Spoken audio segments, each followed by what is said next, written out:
मुझे अभी अभी ज्ञात हुआ है कि ईओडब्ल्यू द्वारा मुझ पर और मेरे परिवार के ऊपर एक झूठा एफआईआर पंजीबद्ध किया गया है।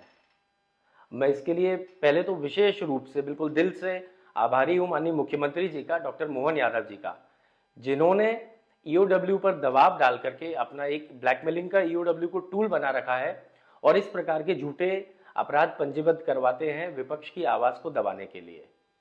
क्योंकि नए साल पे आपने ये मेरे को बिल्कुल नया उपहार दिया, और ऐसे ही जब मैं पहले विधायक बना था तब भी मेरे ऊपर 6 अपराध झूठे पंजीबद्ध हुए थे और बाद में एक एक करके न्यायालय ने उन सभी अपराधों को निरस्त भी कर दिया था, आरोपों को। ये 2004 का घटनाक्रम है जो मेरी जानकारी में है। शायद उन दिनों मैं कॉलेज लाइफ में स्टूडेंट था और मुझे तो पता भी नहीं था ये सब क्या राजनीति और क्या चीजें हैं, पर ठीक है, राजनीति में आया हूं तो मुझे लगता है राजनीति से प्रेरित होकर के इस प्रकार के आरोप प्रत्यारोप लगेंगे। मुझे तो ऐसा लगता है काफी देरी से मुख्यमंत्री जी जागे हैं। ये एफआईआर और 6-8 महीने पहले करते तो मुझे लगता है उपनेता बनते ही आपने विपक्ष की आवाज को दबाव दे करके दबाना शुरू कर दिया। मेरे स्वर्गीय पिताजी सत्यदेव कटारे जी जब नेता प्रतिपक्ष थे और व्यापम की उनने आवाज उठाई, पूरी सरकार को घेरा, और आज तक व्यापम के मामले में कई भारतीय जनता पार्टी के नेता जेल में गए और शायद बाद में फिर भी जाएंगे भविष्य में। उस समय पे एक झूठी पी पंजीबद्ध करी 2015 में जब पिताजी नेता प्रतिपक्ष थे। उनके स्वर्गवास के बाद कोई एजेंसी ने, किसी सरकार ने कुछ नहीं किया। आज जैसे ही मैं उपनेता प्रतिपक्ष बनकर के आया और सरकार के ऊपर भ्रष्टाचार के आरोप लगाना जब शुरू क्या कर दिए मैंने, तो अचानक से मैं आरोपी बन गया।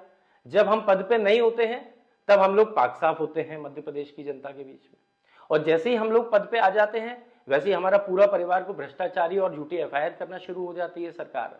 तो ये कैसी राजनीति है? मैं तो पूछना चाहता हूं प्रदेश की जनता से और मीडिया के माध्यम से मैं पूछना चाहता हूं कि आप खुद सोचिए, क्या ये उचित है कि मेरी विधवा मां आज 70 साल की उम्र में उनके ऊपर एक भ्रष्टाचार का आरोप लगा दिया? कितना नैतिक है? मुख्यमंत्री जी को कम से कम इतना लिहाज या इतनी मर्यादा तो रखनी चाहिए, इतनी शर्म तो उनके अंदर होनी चाहिए कि कम से कम राजनीति आपस में ही रखें, घर की महिलाओं बच्चों को तो नहीं घसीटना चाहिए। लेकिन ठीक है, आपका सोचने का जो स्तर है, आपका कार्य करने का जो भी स्तर है, मैं उसका भी स्वागत करता हूं। मुझे न्यायालय पे पूर्ण भरोसा है, मैं इसको न्यायालय में पहले की तरह लेके जाऊंगा। न्यायालय पुनः इन आरोपों को झूठा सिद्ध करेगी, क्योंकि 2004 का प्रकरण 21 साल पुरानी घटना को आज आप 21 साल बाद क्यों उठा रहे हैं? मैं तो मीडिया के लोगों से बोलना चाहता हूं कि किसी भी ईओडब्ल्यू के जिम्मेदार अधिकारी से जाके आप पूछिएगा कि आज आपको 21 साल बाद क्यों याद आया हेमंत कटारे के उपनेता प्रतिपक्ष बनते ही कि ये एफआईआर दर्ज होनी चाहिए। 21 साल के बीच में ये कोई अपराध नहीं था क्या? 10 साल पहले आपने प्राथमिकी दर्ज करी, चलो इन 10 वर्ष में आप अपराध दर्ज कर लेते, लेकिन नहीं। जैसे ही मैं सरकार के खिलाफ बोलना शुरू हुआ, अचानक से सारी एजेंसियां मेरे खिलाफ सक्रिय हो गई और झूठा आरोप मेरे ऊपर लगा दिया। ठीक है, जैसी सरकार की मंशा, लेकिन मैं ये कहना चाहता हूं कि अब इस एफआईआर के दर्ज होने के बाद मैं दुगनी ताकत से, मुझे और प्रेरणा मिली है और मैं और दुगनी ताकत से आपके भ्रष्टाचार की, आपके काले कारनामों की पोल खोलूंगा, चाहे विधानसभा के अंदर हो चाहे विधानसभा के बाहर हो। मैं इनसे दबने वाला नहीं हूं।